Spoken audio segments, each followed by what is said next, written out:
Me emociona recibir a una mujer que admiro desde hace muchos años, con quien compartí oficina en PepsiCo, risas, carcajadas y también momentos de gimnasio antes de entrar a trabajar. Una mujer que soñó con Stanford y lo logró, que ha nadado desde Alcatraz en aguas heladas y que ha transformado grandes compañías desde PepsiCo, McKinsey, PayPal, Meta y ahora como líder de Decathlon en las Américas. También es mamá, es alguien que ha enfrentado la vida con valentía, incluso en experiencias como la maternidad prematura, y vive una vida con mucho propósito. Si algo quiero destacar en lo personal es que Adriana también cocina delicioso y creo que es un espacio para compartir y crear para ella como todo lo que hace. Adriana Peón, bienvenida a Empower. ¿Cómo estás, Adriana? Muchísimas gracias, mi querida Molly. Te voy a decir Molly, con el perdón de todo el mundo, porque esa es nuestra amistad. Me vas a hacer llorar con esa presentación. Muchas gracias. Oye, no, venimos desde mucho tiempo atrás. También si me escuchan que yo le digo Peoni, así es, porque creo que éramos muy, pues literal, estábamos en nuestros 20, ¿no? Sin saber quién éramos, intentando descubrir qué íbamos a hacer, con muchos sueños e ideas, pero justo esta plática, me gustaría que nos digas, toda la gente que nos está viendo y escuchando, ¿qué se va a llevar de esta plática contigo? Pues yo creo que, a ver, para mí es poder compartir, no desde un punto de la sabiduría o la experiencia, sino del recorrido de aprendizaje que he llevado y que lo he llevado con grandes personas como tú, en los inicios y ahora con los equipos que tengo en Decathlon, pero sí un poco platicar del recorrido de aprendizaje. Buenísimo.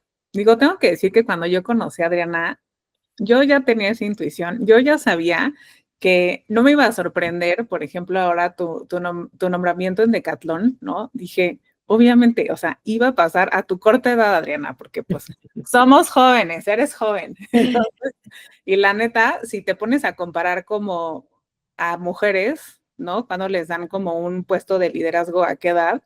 Pues sí estás en la edad joven, ¿no? Eso siempre lo supe.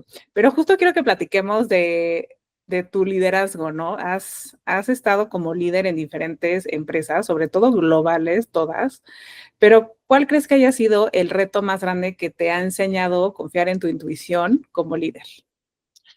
Yo creo que, y nada más para aclarar, un tema de la edad es muy chistoso porque para empresas tradicionales sí, probablemente estoy en el rango joven, que no es el caso en las empresas de tecnología, ¿no?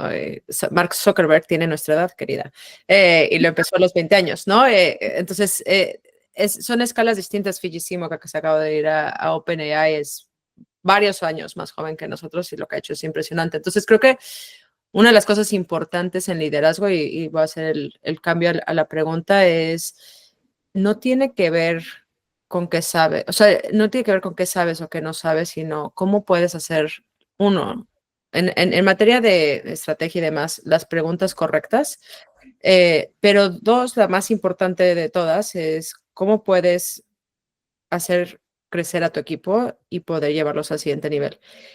Y retos en eso, es que no puedo pensar en un solo reto, ¿no? Es súper complejo pensar en todo lo que he tenido. Digo, me tocó ser directora general de Meta en México cuando empezó COVID, ¿no? Y hoy lo vemos, como decimos más popularmente, a toro pasado y todo hace sentido y todo funcionó. Pero los primeros días, o sea, yo me acuerdo de la reunión en la que nos sentamos a decir, ¿cerramos o no cerramos la oficina? Y tú estás hablando de vidas de personas de no sabías qué iba a pasar. Nosotros en México, de hecho, fuimos probablemente las primeras empresas que cerramos. Entonces, ahí vivimos una serie de retos de manejo de crisis. ¿Qué haces con tus clientes? Nosotros dijimos, oye, ¿sabes qué? No vamos a vender, no vamos a salir a vender, lo que tenemos que salir es ir a apoyar. ¿Qué necesita cada cliente hoy? Y nos tocó desde enseñarle a ciertos clientes a cómo haces una videoconferencia o a ciertos retailers o e-commerce. Bueno, e-commerce no porque estaban saturados en ventas, pero ciertos retailers tenían que desahogar inventario, teníamos que vender anuncios, o sea, y no era por vender, era lo correcto para ellos, ¿no? Entonces pienso en muchas situaciones así, creo que hay muchas. A nivel de reto personal, creo que, y es algo que nos pasa mucho a las mujeres, tenía una clase en Stanford que te decían, tienes a tu gremlin aquí, ¿no? Que te está diciendo, no eres suficiente, no eres suficiente. Y, y el poder confiar en mí y entender que mi estilo de liderazgo es mío y que es correcto y que puede no ser correcto para ciertos lugares, pero no tratar yo de copiar, o sea, el aprendizaje vicario es el aprendizaje más grande de todos. ¿Y qué nos pasa? Que tanto tú como yo crecimos en organizaciones de estilos de liderazgo, que aparte el mundo ha cambiado completamente, ¿no? Y si tú estás tratando de copiar, estás tratando de compararte constantemente con los otros, pierdes tu norte, ¿no? Y entonces, ¿cómo confiar en mí? ¿Cómo confiar en que no, confiar en mí no quiere decir que no me voy a equivocar, al contrario, celebrar que me equivoco, porque son los procesos de aprendizaje más grandes. Oye, ahí estás hablando un poco de ser vulnerable. Y creo que a veces tenemos esta imagen de que un líder no puede mostrar, ¿no?, la vulnerabilidad que tiene ante su equipo. Tú, estoy segura que la muestras, pero ¿cómo la muestras y cómo das este balance para que tu equipo diga, si Adriana está así, o sea, yo también me puedo mostrar igual, ¿sabes? Sí. Yo creo que es de las cosas más poderosas en liderazgo y eso con la aclaración que no es para todas las culturas organizacionales, ¿no? Y eso tiene otras razones, pero tiene muchas facetas la vulnerabilidad y también depende de la cultura organizacional en la que estés, por dónde inclusive empiezas, ¿no? Hay culturas que son muy basadas en gente muy humanas, que lo primero que quieren ver es vulnerabilidad personal. Pero ¿por qué? O sea, ¿cuál es el impacto que eso tiene? En el momento en que tú te muestras como eres, le bajas la barrera a todos los demás y les permites un espacio de confianza, porque en el momento en el que tú compartes, básicamente estás diciendo, o sea, yo te estoy depositando a ti quién soy. Y hay una reciprocidad muy bonita que pasa en eso. En el tema corporativo, o sea, obviamente la personal es muy importante, pero en el tema corporativo, y lo he vivido muchísimo y no hay momento más importante que ahorita en ese sentido, es el rol del líder originalmente era quien tenía las respuestas, quien lo sabía todo. Y eso lo ves en empresas grandes, ¿no? Vienen a ti y te preguntan. Y ese es, o sea, no solo no es el modelo correcto y muchas empresas han muerto en el camino por eso, pero tampoco permite a la organización crecer. ¿Y a qué me refiero con vulnerabilidad? Yo me acuerdo en uno de mis equipos en Meta, la primera vez que no teníamos mucha estructura, entonces llegué y dijimos, ok, la típica, ¿no? Vamos a hacer QBRs. Y en el primer slide, ¿de qué estoy orgulloso o orgullosa? Porque funcionó y porque no funcionó. Y era romper el mindset de decir, ¿cómo voy a decir que estoy orgulloso que no funcionó? Y es como, claro, si tú no te equivocas, quiere decir que no te estás no estás tomando riesgos. Y obviamente no quiero que tomes riesgos, o sea, muchas veces la gente dice que los emprendedores son buscadores de riesgo. De hecho, los más exitosos son evitan el riesgo que pueda llevar al negocio a la quiebra, pero en riesgos de hacer las cosas diferente, en probar nuevas cosas o cuando me ha tocado llevar muchas organizaciones de ventas, cuando cometes un error con cliente, es horrible que cometas un error con cliente y ojalá que no lo hagas, pero cuando esos son de los momentos más bellos de demostrar cómo generar confianza y decir, me equivoqué, mira que está, vamos a trabajarlo juntos, ¿no? Y te genera un vínculo mucho más fuerte. Entonces, cuando hablamos de vulnerabilidad en el hacer de liderar equipos en empresas y negocios, creo que con lo que viene, ya venía muy fuerte el tema de tecnología, pero con lo que viene ahora más que nunca, o sea, ChatGPT, la respuesta es lo fácil. Pero si estás haciendo la pregunta incorrecta, vas a tener la respuesta incorrecta. Y entonces, ¿cómo haces las preguntas correctas? ¿Cómo te para? O sea, me acuerdo perfecto, regresando al ejemplo de COVID. ¿Qué iba a decir? ¿Cómo iba a dar seguridad cuando yo no sabía qué iba a pasar al día siguiente? Y lo primero que hice, me parece, fue, no tengo idea, estamos en esto juntos, lo que sé es esto, esto y esto, y vayamos descubriendo las soluciones juntos y vayamos compartiendo, porque yo no sé qué va a pasar con el mundo. Y hubiera pedido toda la credibilidad si yo me paraba y decir, tranquilos, no va a pasar nada. O sea, todos pensábamos que íbamos a estar en lockdown 2 semanas, ¿no? O sea, imagínate que yo me hubiera parado toda la credibilidad que pierdo. Yo me paré y dije, no sabemos, esto es lo que sí sabemos. Decíamos, mira, esto está pasando en Asia porque teníamos a los equipos de Asia que nos iban pasando información. Esto es como lo ve el equipo de seguridad. ¿Qué necesitan ustedes para estar personal y profesionalmente bien? ¿No? Y ahí es donde sale la vulnerabilidad. Oye, y justo ahorita lo dices, el poder decir me equivoqué, y ahorita está muy de moda, o sea, hay artículos por todos lados, posts, todo el tema sobre el soft power, ¿no? De cómo cualquier persona que tenga un cargo de liderazgo debe tener esta parte de soft power y obviamente, pues, digo, la empatía ya debe de estar dentro de ti, no porque seas líder, ¿no? Es algo, pues, de sentido común que esperaríamos que tengan muchas personas. El menos común de los sentidos. El menos exactamente, porque así pasa en este mundo. Pero, ¿qué opinas de este soft power? O sea, sí creo que no es para todo el mundo, porque no todo el mundo lo tiene en su personalidad, ¿no?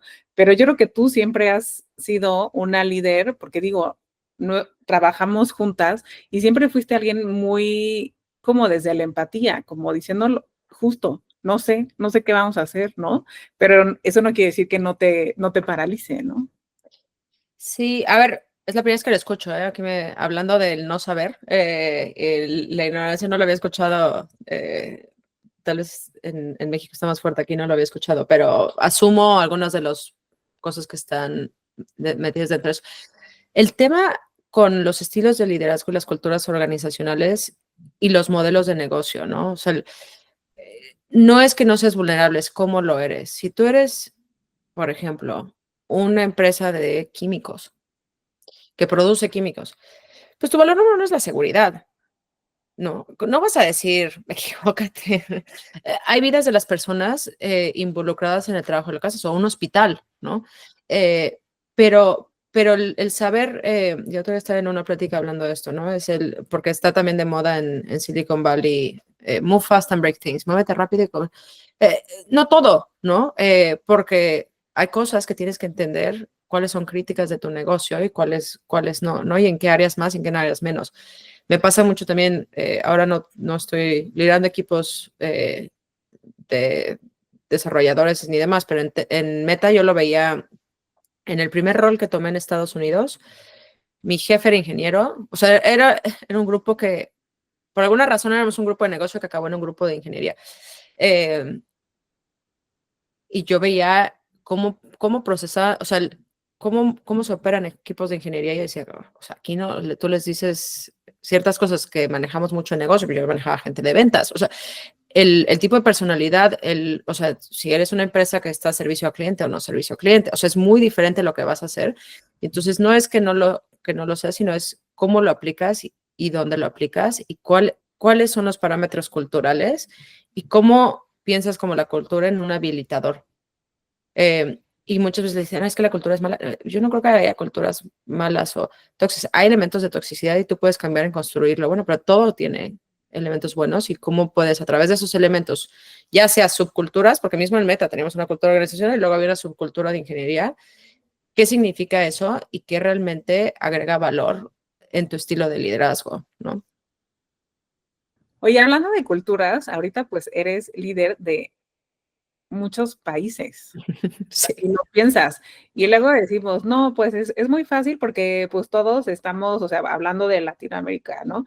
Todos somos latinos, entonces, no, o sea, no siempre es lo mismo. O sea, lo digo desde experiencia nuestra, con uno de los softwares que tenemos, no es lo mismo venderle a un mexicano que venderle a un colombiano o a un guatemalteco. O sea, todo es totalmente distinto. Y aquí en tu rol de líder, ¿cómo balanceas esa parte? Para contexto de toda la gente que nos está escuchando, yo estoy a cargo de Canadá, Estados Unidos, México, Colombia, Chile y Brasil en propio, y luego tenemos franquicias en Paraguay, Uruguay, Panamá, Costa Rica, y pronto, noviembre abrimos Argentina para que alguien que esté en Argentina nos esté escuchando. Eh, entonces, estamos hablando no solo de cultura, tengo 4 idiomas. Tengo francés en Canadá, porque estamos en la parte en Montreal. Bueno, Canadá con los 2 idiomas, francés e inglés, inglés en Estados Unidos, español y portugués. Y niveles de madurez del negocio distintos. Llevamos 20 años en Brasil, tenemos 5 años en Canadá o en Estados Unidos, solo digital. Entonces tenemos modelos de negocio distintos. Yo creo que aquí hay algo que probablemente la gente no puede haber gente que esté en desacuerdo, pero para mí la cultura del 95% es igual y 5% no. pero tendemos a enfocarnos en ese 5% que no. Y ese 5% es súper importante. Y la importancia se magnifica cuando tú estás dentro de ese 5%, ¿no? O sea, si yo vengo y le hablo, voy a mi equipo en Brasil y, o sea, de entrada tengo que, pues lo hacemos en portugués, escucho además, pero no tengo el lenguaje, ¿no?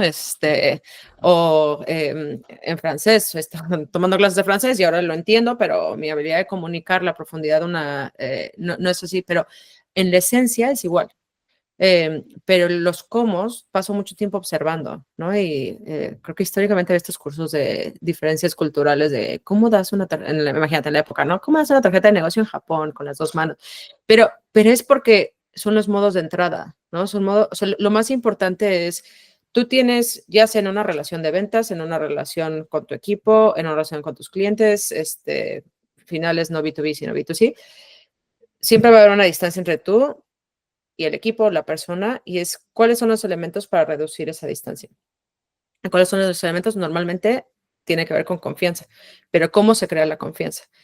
Es en tu saber hacer, es en tu saber estar, es en cómo lo vas a generar, ¿no? Y entonces yo lo que trato de hacer es paso un tiempo tratando de entender cómo puedo reducir esa distancia de la manera en la que sea significativa para el otro. Y ahí es donde la expresión cambia, porque las culturas son distintas, valoran otras cosas. O sea, aquí en Estados Unidos, por ejemplo, la confianza se crea con competencia. O sea, me puedes hablar bonito, me puedes decir todo de tu familia, pero if you're not competent in your role, o sea, bye, pierdo toda la confianza. En muchos países de Latinoamérica, la confianza no empieza con la competencia. Empieza con un tema de vínculo personal que se va traduciendo a un vínculo profesional y es la manera de generar confianza. Y los específicos de cada uno de esos es distinto en Brasil, es distinto, pero es cómo puedes ir reduciendo esa distancia, pero entendiendo que en el 95% es lo mismo. A Adriana Peón le gustan los retos, porque obviamente cuando te ofrecen este puesto, tú estás hablando de todos estos países que llevas, culturas, idiomas, o sea, forma de pensar. Decathlon es una empresa francesa, correcto, equivócame si estoy mal. Empresa familiar francesa. Y, Somos el retailer más grande del mundo de deportes. y familiar, o sea, y familiar, ¿no? ¿Qué te lleva a decir, sí, voy? Yo creo que varias cosas. La primera, la misión de Decathlon, ¿no? El poder mover a la gente a través de las maneras del deporte o hacer el deporte accesible. Tú me conoces bien. Yo soy quien soy por el deporte. Yo ha forjado quién soy, mi carácter. Yo no era vulnerable cuando era chiquita, pero me fui a la montaña cuando tenía 18 años y la montaña me rompió, ¿no? Porque tú llegas creyendo que vas a conquistar el mundo y el mundo no es así, ¿no? El mundo tiene muchos retos para ti. Em, entonces, creo que el poder estar en un lugar tan alineado con mi propósito y con algo que a mí me ha forjado como persona y que creo que le hace tanto bien al mundo, es súper importante. Y la otra, el poder justo, había tenido liderazgos locales, pero poderlo tener a nivel regional, en una región que me apasiona, en una región que por suerte he logrado, o sea, antes de Decathlon había trabajado con todos los mercados, ¿no? Había trabajado con Estados Unidos, con Canadá, con Brasil. Entonces, que puedo ser ese vínculo de traducción también, porque mucho de mi rol es traducir con el equipo en Francia, no solo, o sea, cuál es el tamaño de la oportunidad, qué está pasando y qué necesitamos, ¿no? Y eso yo lo vi en todas las empresas que he estado, lo veo, se pierde en traducción, ¿no? Digo, ¿te acuerdas? En nuestro momento cuando venía Indra Nooyi, a esa te caía a ti, pero o sea, alguien que ha sido experto en esta traducción, Mónica Bauer, ¿no? O sea, Mónica era muy buena en poder tomar lo que los mexicanos estaban tratando de decir, que Mónica es mexicana, ¿no? Pero cómo lo pones en el contexto gringo para que te entiendan y que puedan valorar, ¿no? Pero justo creo que vi que, dada la experiencia que tenía, podía ser un rol que podía jugar y poder apoyar el crecimiento en la región. Claro, el famoso Lost in Translation, ¿no? Que obviamente pues va a pasar, o sea, sin duda va a pasar. ¿Por qué? Porque pues uno no es de el lugar de donde viene el mensaje y ahí la comunicación se va a perder un poco.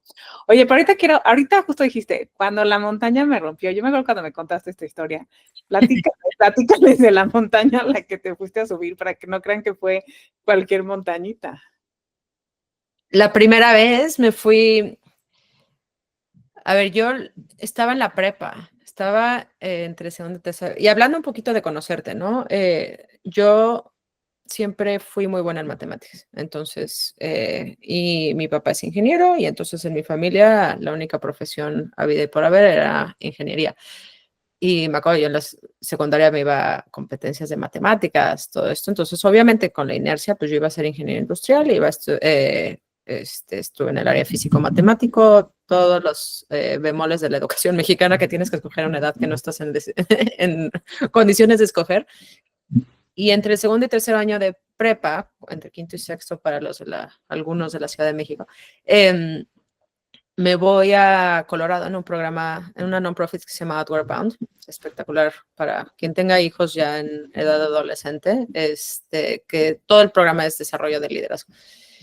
Y me voy 23 días y te vas sin nada, ¿no? Obviamente en esa época ni había celulares, ¿no? Pero completamente desconectado y todo lo cargas en tu backpack de 30 kilos. Y para este entonces, a mí había tenido una experiencia personal muy fuerte de la muerte de alguien muy cercano que me había tocado profundamente, pero en general la vulnerabilidad no era lo mío y yo lo que me proponía lo hacía a nivel deportivo, ¿no? Y jugaba todo. Yo jugué hockey sobre hielo en Cuernavaca cuando nadie jugaba hockey sobre hielo y no dejaban a las mujeres, pues me dejaron, o sea, y entonces yo decía, o sea, estaba entrenando yo 4 horas al día y decía, perfecto.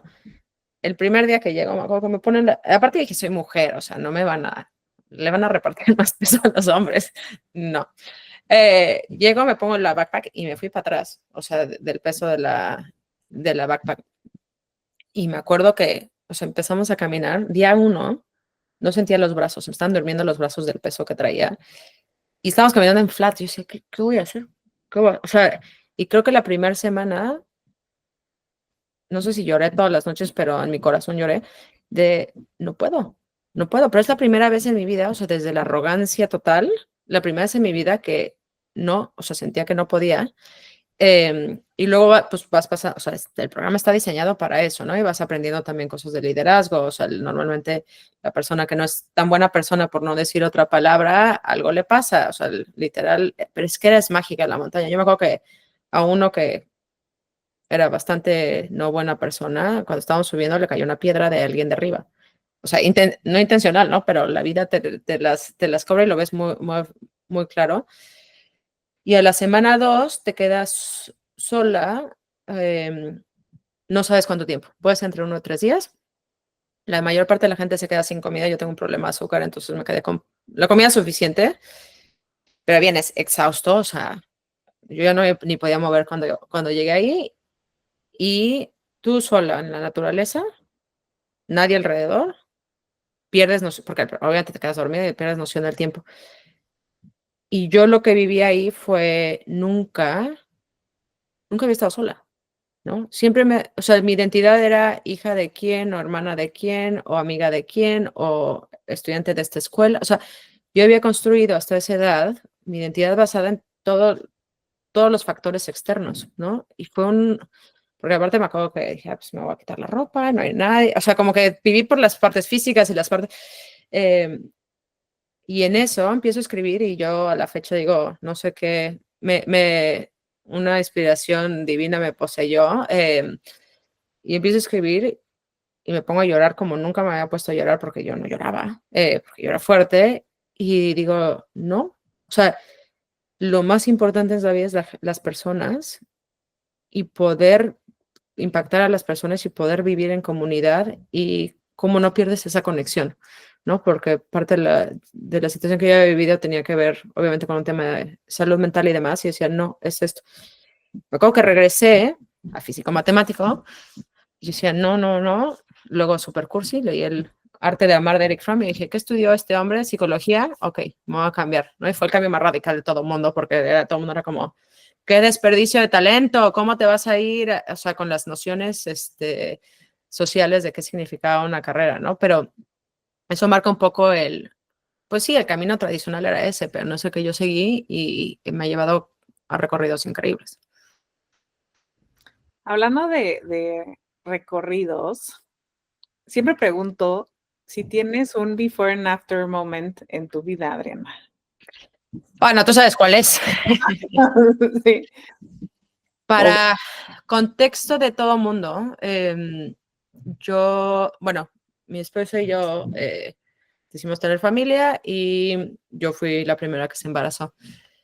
Me había venido a vivir a Estados Unidos y de la nada, literal de la nada, yo me despierto el día que cumplía 28 semanas, a las 3 de la mañana, con lo que pensé era acidez. Muy fuerte. Y yo decía, órale, o sea, me dijeron que el embarazo pegaba, pero ¿qué es esto?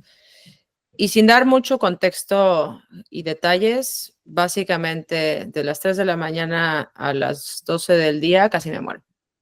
Me dio algo que se llama HELP syndrome. Yo cuando llegué al hospital, creo que llegué al hospital como a las 11 de la mañana, tenía 230 de presión, o sea, me empecé a convulsionar. Cuando ya me dijeron, pues hay una probabilidad que uno muera o que los dos.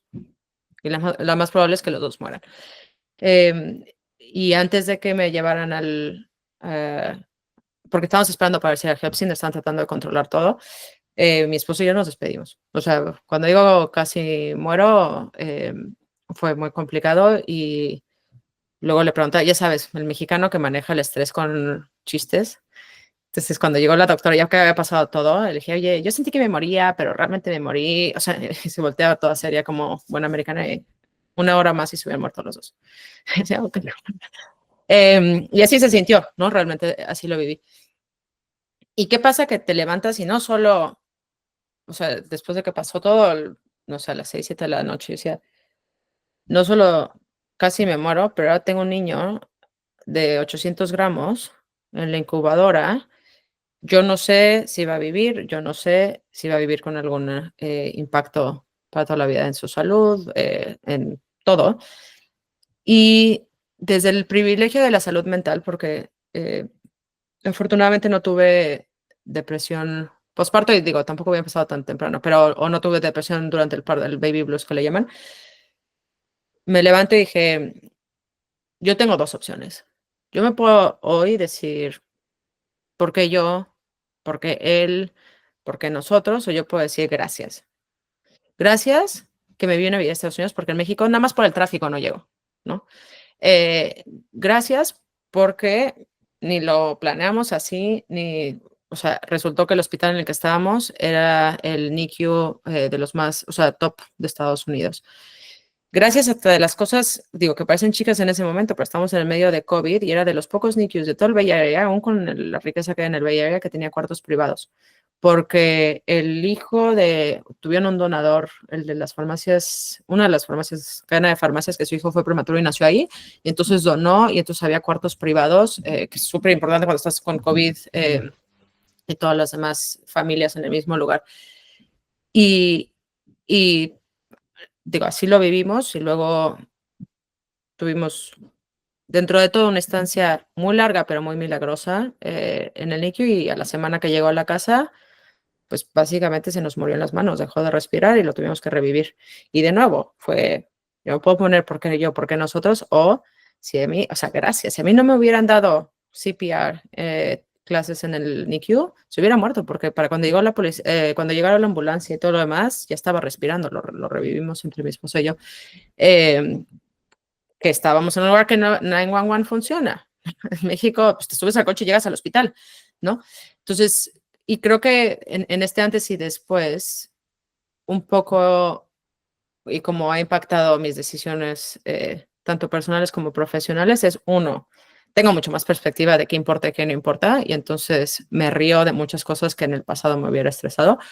Pero la otra es, creo que una de las capacidades más importantes como líder y como persona es la capacidad que se llama reframing, ¿no? Es cambiar la perspectiva, porque todo tiene un lado opuesto, un lado negativo y un lado positivo. Y desde el privilegio de salud mental, porque claro que sé que no necesariamente es algo que todo el mundo puede hacer, dependiendo de su situación, poder hacerlo es súper poderoso.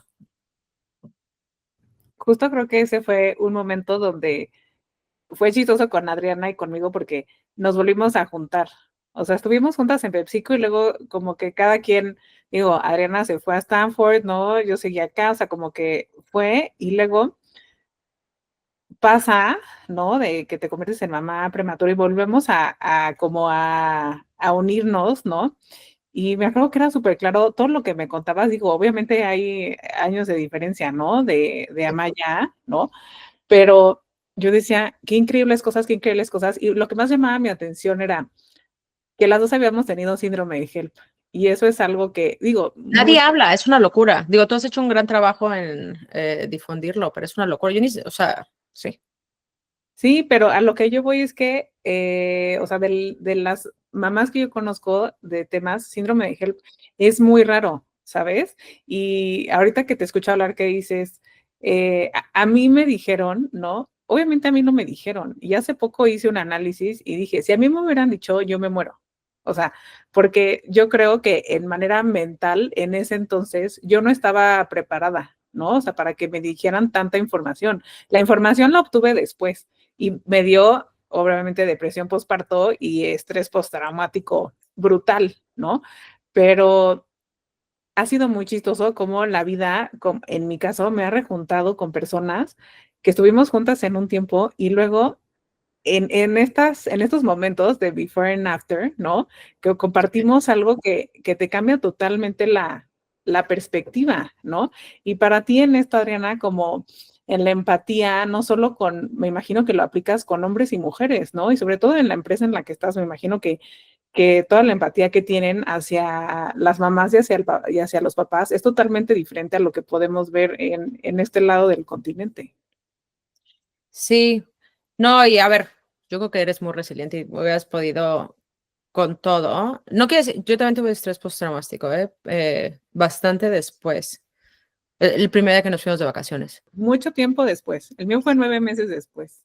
El mío fue, Leo nació el 30 de noviembre, el día que dejó de respirar fue el 12 de febrero y no, es que aparte yo no estuve en el hospital como tú, ¿no? Entonces también te digo, hay muchas cosas muy diferentes que cada quien tiene una vivencia distinta. O sea, yo salí del hospital al día 5. O sea, mi cuerpo así como se descompuso en unas horas, se recuperó en unas horas, pero también porque me lo sacaron a tiempo. Digo, en mi caso ni siquiera había de cuestión de a tiempo, ¿no? Era sacarlo o morir. Pero nos fuimos, la primera vacación que hicimos, digo, vacación, nos fuimos un road trip, eh, fue a finales de marzo y fue el primer día que solté. Y ahí empecé las noches, o sea, sudando con pesadillas. Y hay cosas, o sea, hay cosas que crees que superaste. O sea, por ejemplo, mi esposa a la fecha escucha una ambulancia y se pone a llorar. O sea, pero es físico, o sea, es pavloviano, ¿no? Es un estímulo-respuesta. Yo pensé que lo tenía bastante manejado y luego nació Jordi, que yo no lo di a luz, pero mi esposa sí. Y ni ella ni yo hablamos, lo hablamos después. Fue una cesárea programada, venía, bueno, de entrada porque queríamos una cesárea programada después de lo que vivimos, pero venía sentado y entonces empieza el parto y yo estaba esperando drama. O sea, yo decía, ¿en qué momento me van a decir? Y pues como no sabía que era tener un bebé de término, cuando le veo los pies morados, dije, ya, ahorita me van a decir que no respiró. No, o sea, pero era este mindset de estar programado para la crisis. Y después, en febrero del 2023, yo hice un boarding para Decathlon en Europa, estaba en España, y nos dieron, o sea, se nos pegaron todos los bichos sabidos y por haber. Me fui con toda la familia, todos los bichos sabidos y por haber, y pues varios respiratorios, y entonces o sea, yo estaba en Marruecos y me habla mi esposo y me dice, vente que León está en el hospital.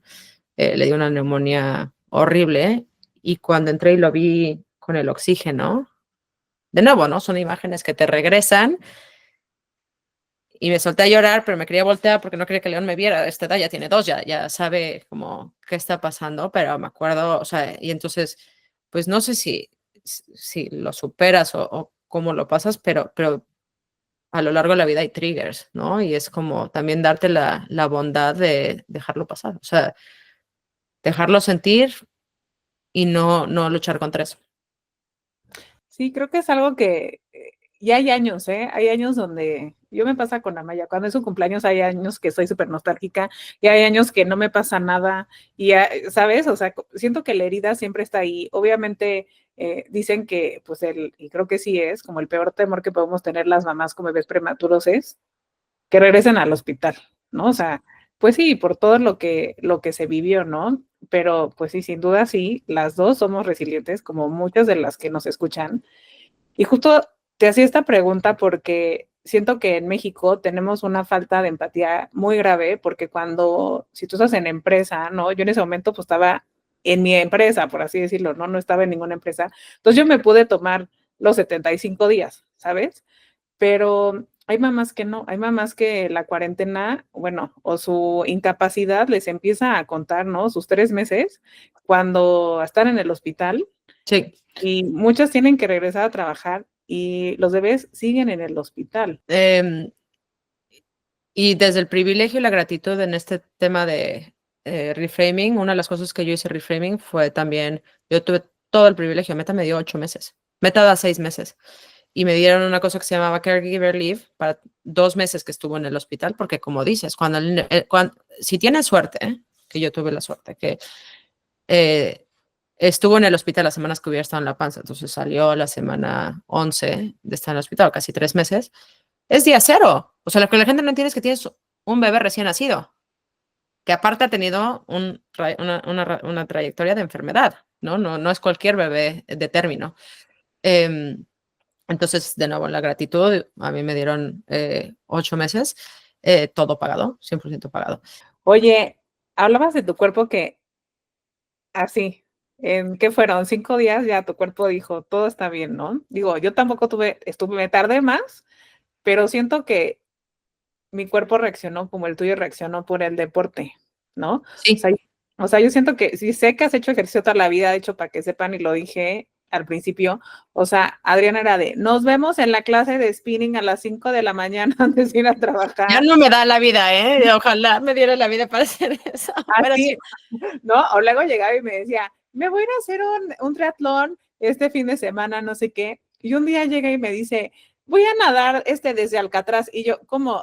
¿De qué hablas? Y me dice, sí, las aguas están heladas.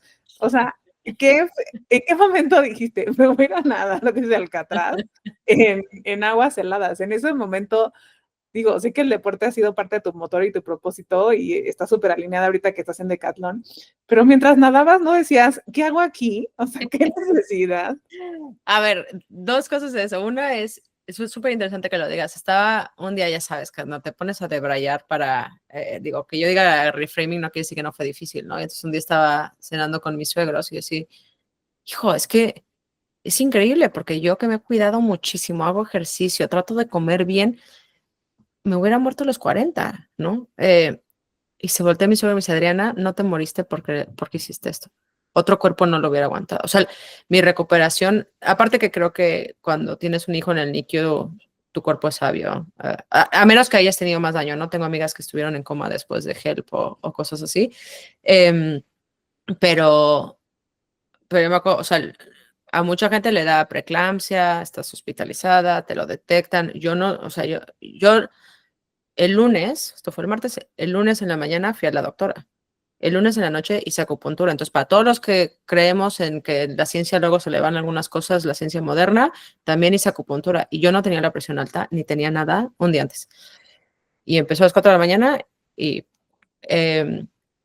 yo al día 10 quería correr. Y mi doctora me decía, pero no puedes, tolera. Le digo, pero es que no las, o sea, yo no, quitando lo que me dieron en el hospital, nunca me tomé ni un Advil. O sea, no sentía la cirugía de la de la cesárea. De hecho, no tengo cicatriz, pero bueno, también asumo que no tenía mucho más. Yo no creo, o sea, aparte, por eso el deporte es increíble, porque quien te diga que increíble, que disfrutó, o sea, es como, bueno, diga que asumiendo que tuviste un embarazo sin riesgos, que es increíble estar embarazada, o sea, toda, muchas de las cosas en la vida cuestan mucho trabajo, ¿no? O sea, cada vez que he subido una montaña, o sea, cuando estaba subiendo Mont Blanc, le estaba, o sea, recordando el mundo a mucha gente y decía, ¿por qué me apunté? ¿En qué momento se me ocurrió estar acá? Y va así. Pero pues es la habilidad de poder, ok, pasar por el...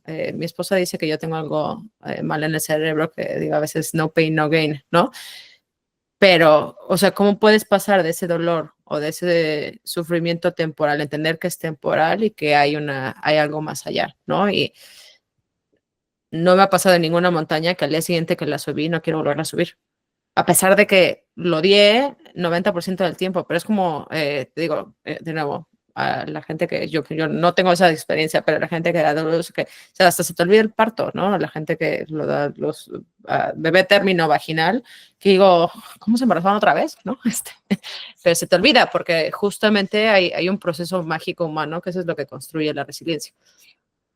¿Qué fue lo que te pasó nadando, o sea, Alcatraz? Y ahorita que estabas diciendo esto, sí creo que todas esas veces que dijiste, ya ahorita me voy a ir a la montaña, ya me voy a aventar a nadar, te estaban preparando para algo que pasó en muchos años después, ¿no? En un futuro, ¿no? Sí. Que igual y en ese momento no lo entiendes, pero pues cuando lo vemos hacia atrás, dices, hice todo esto, ¿no? De una manera para que mi resiliencia fuera creciendo, ¿no? Y en este punto de mi vida, en esto que me pasó, pues mi cuerpo aguantará, pero también mi mente, ¿no? Y pues no quebrarme, ¿no? O sea, ¿sí lo has pensado así alguna vez como de toda esta locura que hice antes? O sea, soy como firme creyente que todo pasa por una razón, aunque la razón no la entiendas en el momento. Eh, no quiere decir que no sea fácil y no quiere decir que no tenga días muy complicados o meses muy complicados y que no ves la luz del túnel, pero sí, nunca lo había asociado como tú lo asociaste para específicamente esto, porque sí, creo que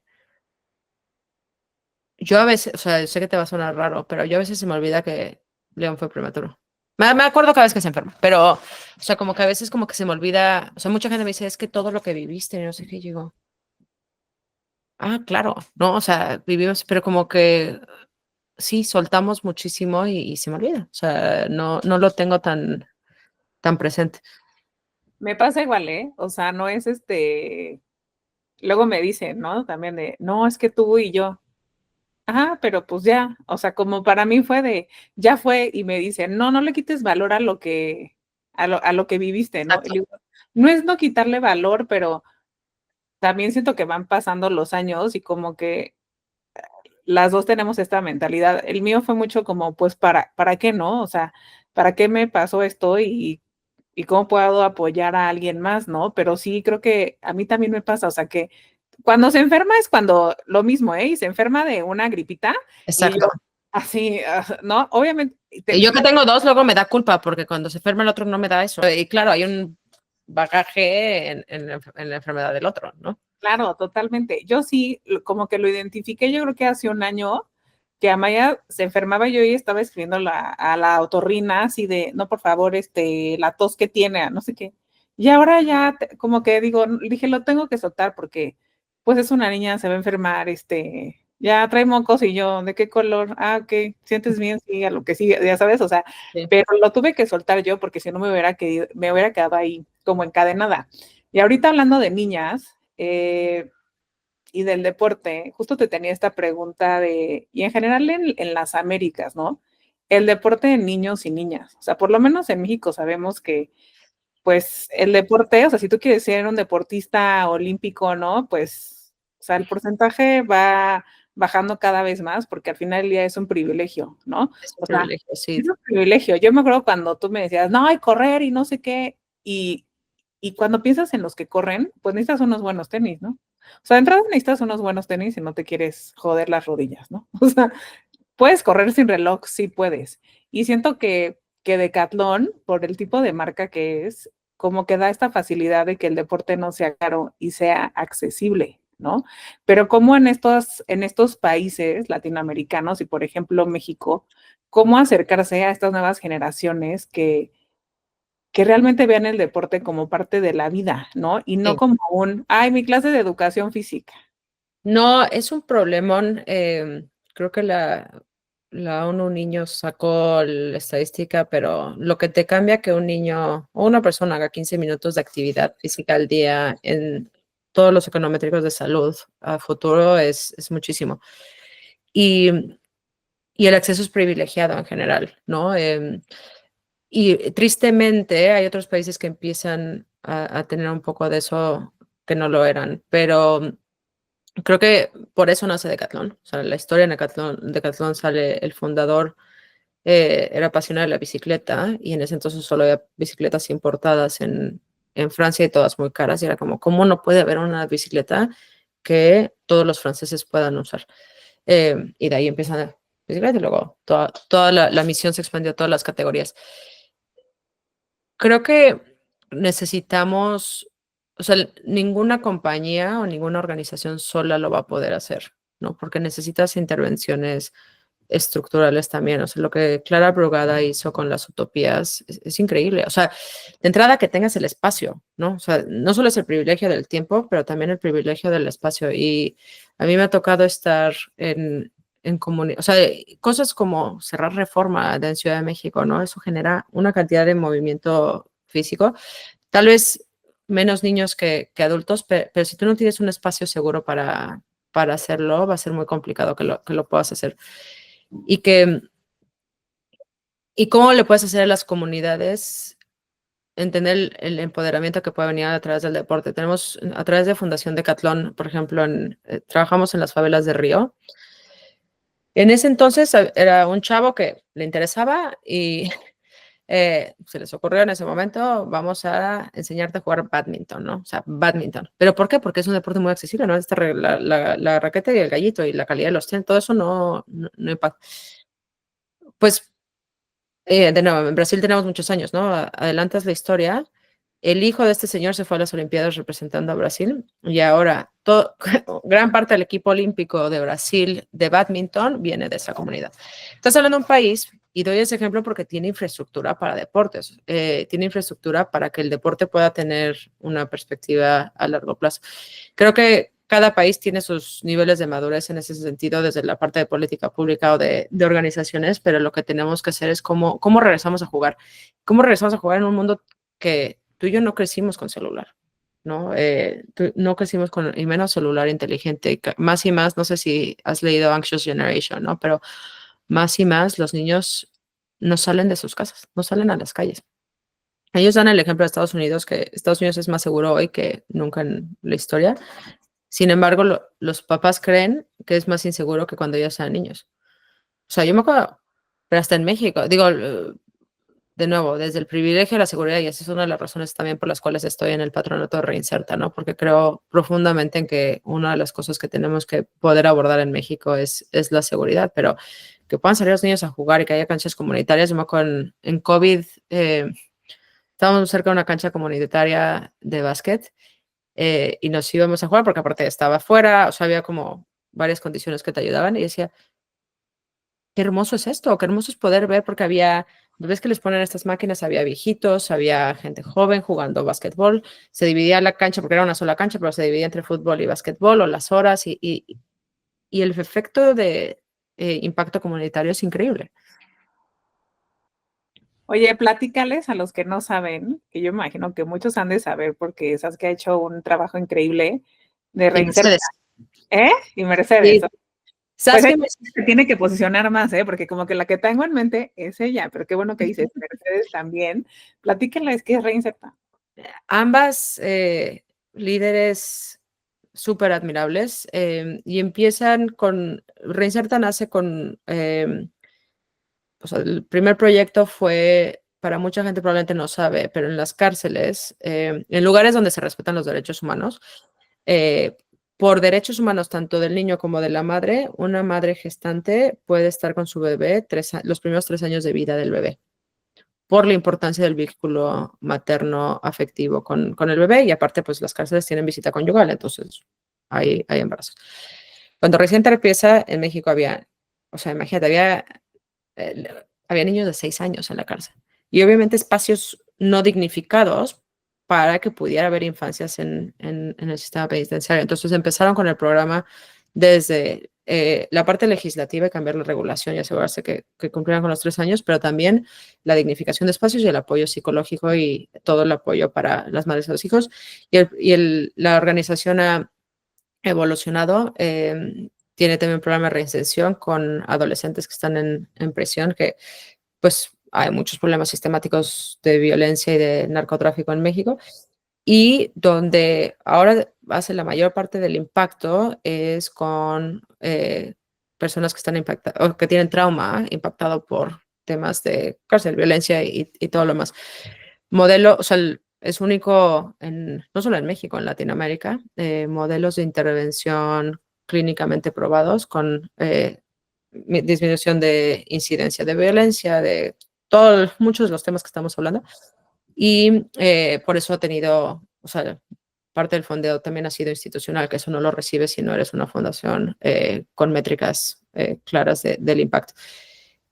Y creo que eso es parte de lo que todos tenemos que poder apoyar a México, ¿no? ¿Cómo podemos incidir en un México con menos violencia y con, o sea, el nivel de trauma derivado de la violencia que se genera en el país es, o sea, si tú y yo pensamos en estrés postraumático por lo que vivimos, o sea, cuando es sistemático, pues es un problema de la sociedad, ¿no? Oye, no, es que no me sorprende porque te conozco de que sí eres este ser humano que siempre quiere encontrar la forma de apoyar y ayudar al otro.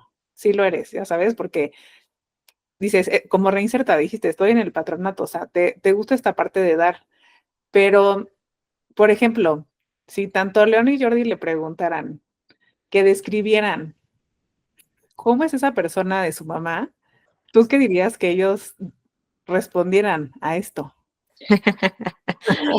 Están muy chiquitos, no creo que... Más grandes, cuando sean más grandes, que es así que, no, pues haz esto, porque al final del día como mamás hacemos muchas cosas, si no es que todas, obviamente porque sí lo queremos hacer nosotras, pero somos un ejemplo para cuando nuestros hijos y voltean a ver, digan, mi mamá era un superhéroe, güey, mi mamá, ¿no? Se rompió con todo, ¿no? Sí, pero hablando un poco también de vulnerabilidad, hoy, por ejemplo, yo creo que estoy en la época de mi vida en donde, en mi percepción, ayudo menos. Y no porque el trabajo que hagamos en Decathlon no impacte a cientos de miles de comunidades, ni el trabajo que hacemos en Reinserta, pero antes de ser madre, la cantidad de tiempo disponible que yo tenía era muchísimo, muchísimo, ¿no? Desde el privilegio de tener ese tiempo y poder hacer muchas más cosas en las cuales me podía involucrar, lo que he tenido que hacer es cómo maximizo más impacto en donde estoy, pero me duele, o sea, me duele y son unas cosas de maternidad que creo que a veces platicamos, sí, el balance de vida, pero también hace que tengas que acotar algunas cosas y cómo las haces y momentos para todo, porque tienen 2 y 4, ¿no? Estoy en una etapa muy crítica donde requieren mucho tiempo, mucha atención y yo viajo, tengo meses que viajo todo el mes, ¿no? Y al principio a mí no me costaba tanto porque pues era bebé y no te decía nada, pero ahora se me cuelga el león de la pierna y me grita, mamá, no, por favor.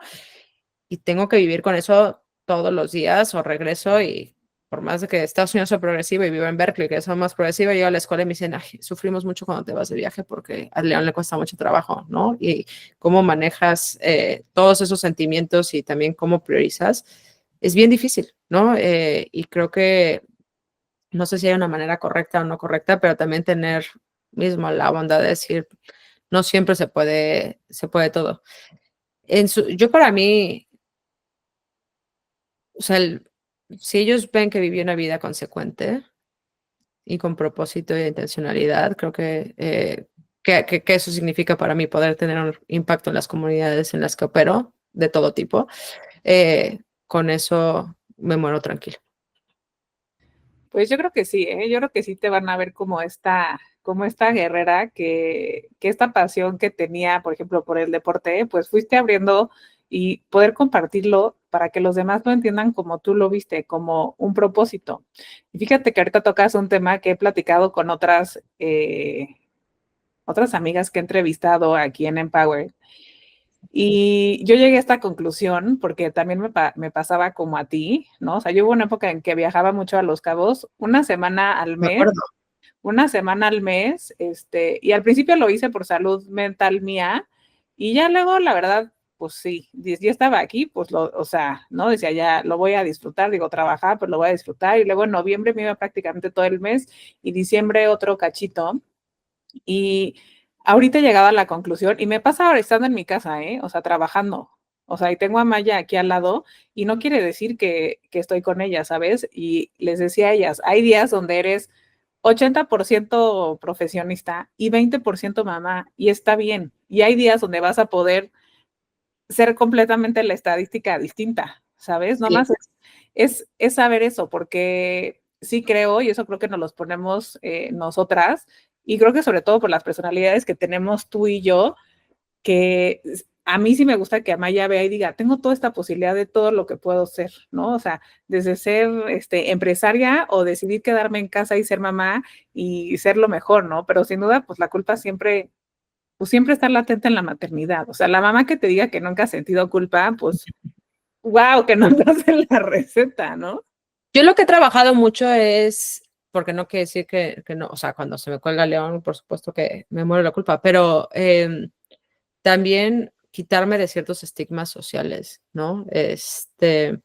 De, o sea, sí, he trabajado mucho en qué parte de la culpa es realmente que yo, o sea, más bien ni siquiera es culpa, es dolor de, pues quisiera estar haciendo otra cosa, pero la conciencia que elijo hacer esto, ¿no? Que no, nadie está eligiendo por mí, yo estoy eligiendo esto y lo estoy eligiendo por alguna razón.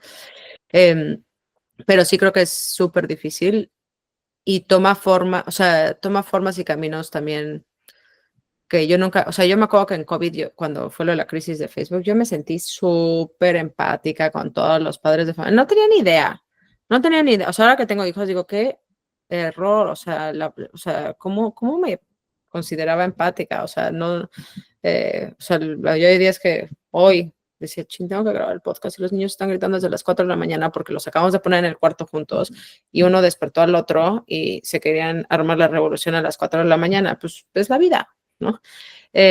Pero también como, también, o sea, ver que te funciona a ti y que, o sea, que sí que no, y yo tengo el reto distinto a ti porque tú tienes una hija, ¿no? Entonces como mujer lo vivimos de vamos, pero yo tengo dos hombres y hay un balance muy fino en hacerles conscientes del privilegio que tienen solamente por el sexo con el que nacieron, asumiendo que ese es el que elijan, porque si no hay otra serie de retos, pero a la vez que sean partícipes actores y que no lo hagan desde la culpa, ¿no? Y es una línea muy delgada. Y es como, o sea, yo no quiero tener hijos inseguros, que estén caminando en eggshells porque no vayan a ofender a alguien. Quiero que sean seguros de sí mismos, pero que sean conscientes de su privilegio. Y no solo es por ser hombres, ¿no? Es clase media alta. O sea, ellos, por la suerte de la lotería, les ha tocado una vida con ciertas barreras de resiliencia distintas a mucha gente, ¿no? Creo que sí somos esta generación de mamás, la mayoría, que estamos más conscientes de los seres humanos que estamos dejando en el mundo, ¿sabes? O sea, como que dices, ok, tengo uno, tengo dos, tengo tres, tengo cuatro, pero, o sea, ¿cómo voy a dejar a este ser en el mundo? Pero quiero pasar a un tema de cuando Adriana y yo trabajamos juntas en PepsiCo. Adriana me introdujo al chef Enrique Olvera. Me acuerdo perfectamente que estábamos en un evento y de, no, con él hicimos unas papas que tenían un sabor, Los chiles mexicanos. chiles mexicanos y ya me contó. Entonces, digo, de ahí entrada me introdujo a ser fan a Enrique Olvera, ¿no? Y un día que estamos cenando en su casa, la ves así, ella con toda la dedicación, cenando, no sé qué. ¿Sigues cocinando, Adriana? O sea, sigue siendo como un momento así terapéutico para ti. Sé que andas full, pero igual y dices, de repente te das el tiempo para hacerlo. Sí, justo lo platicaba ayer con una amiga. Sí, no. Bueno, más bien sí. Lo que pasa es que yo en ese entonces y por mucho tiempo, em, y por mucho tiempo también desde el privilegio que trabaja, después, o sea, yo trabajaba en empresas que me daban de comer, ¿no? Entonces, y no tenía que alimentar a una familia. Yo cocinaba, siempre que cocinaba era cocinar por gusto. Y ahora tengo que cocinar por necesidad. Y más viviendo en Estados Unidos. Entonces, hoy, después de las 4 de la mañana, pues 6:50, párate, desayuno a los niños. O sea, y entonces hay una parte de la cocina que se vuelve cansado, ¿no? O sea, y con toda la honestidad. Hay otra que los niños les encanta. O sea, nosotros a nuestros hijos, yo rompí desde de esas cosas de gratitud. La pediatra, una vez que salimos de Nico, la pediatra de León, que tristemente ya se retiró, la mujer más increíble del mundo. Ella, imagínate, mi primera cita nos dijo, mi objetivo es que ustedes se les olviden 6 meses que su hijo fue NICU Baby. Y entonces yo nunca me voy a ir de vacaciones o sea, pero ella era como, no, no se puede subir en avión, no puede entrar en no sé qué, pero sí puede ir en coche, váyanse, outdoors, váyanse al bosque.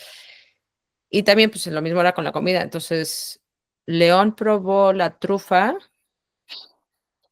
tenía 2 meses ajustados. Y fuimos a un road trip, estábamos en Jackson, Wyoming. Me acuerdo que fuimos a un restaurante italiano y le dimos la trufa y le encantó, ¿no?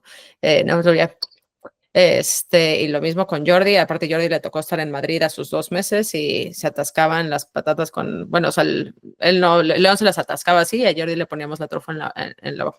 Y hoy los ves y les encanta comer, pero o sea, a tu punto, porque me gusta comer no es el proceso, es un poquito como agua para chocolate, ¿no? Es lo que involucra, lo que significa y el corazón de la gente está en la panza, ¿no? Como decimos, pero es el proceso colectivo que generas. Entonces, cuando me ayudan los niños a hacer la comida, es que ellos tengan un amor por cómo cortas un champiñón, cómo toda esta parte, y yo normalmente donde siempre disfruto y lo que tú viste cuando estás, es porque disfruto cocinarle a otros y disfruto la convivencia que viene después de eso, ¿no?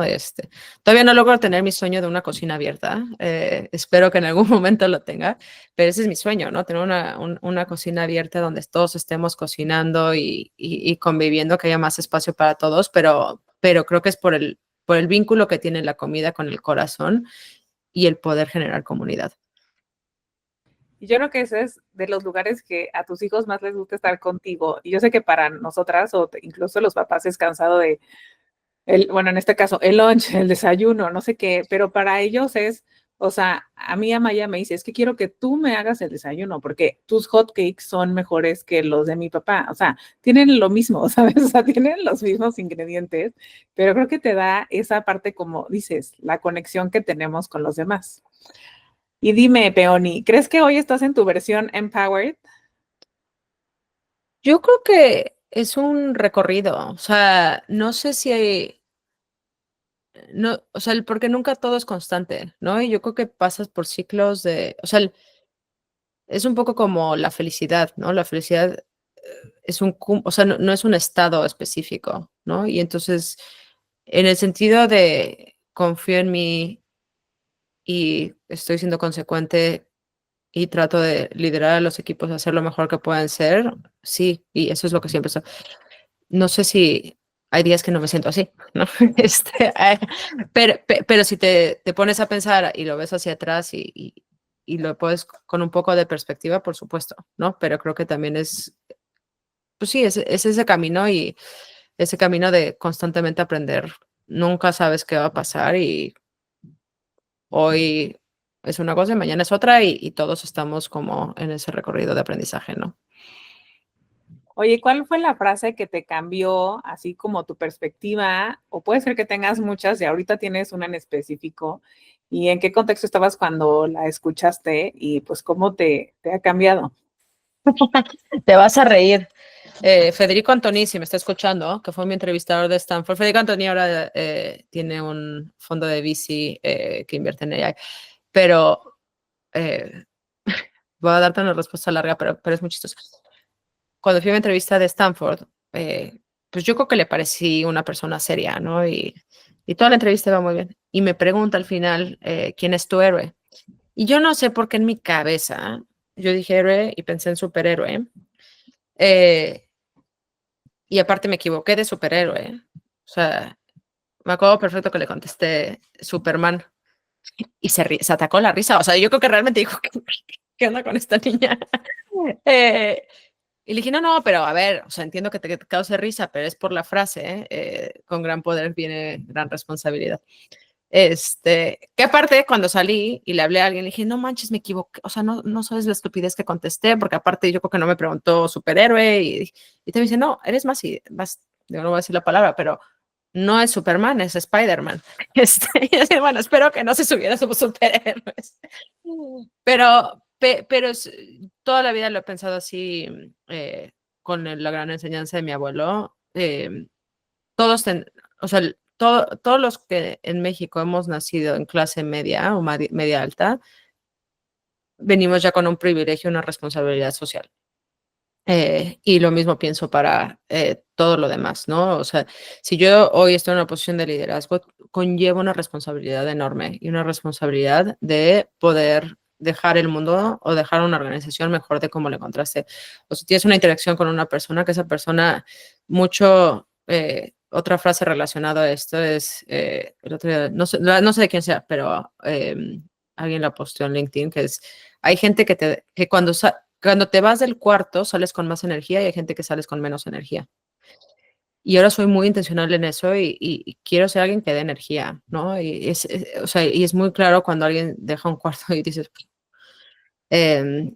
y no estás generando la posita, no quiere decir que no tengas malos días, no quiere decir, pero es cómo puedes realmente generar ese cambio, porque con gran poder viene gran responsabilidad, y no lo hablo como el poder en el sentido de House of Cards, sino realmente tenemos un privilegio, todos los que tengamos acceso a una audiencia, a un grupo, a recursos, ¿no? Y de poder hacer algo al respecto. Porque solo estamos aquí porque nos ganamos la lotería, ¿no?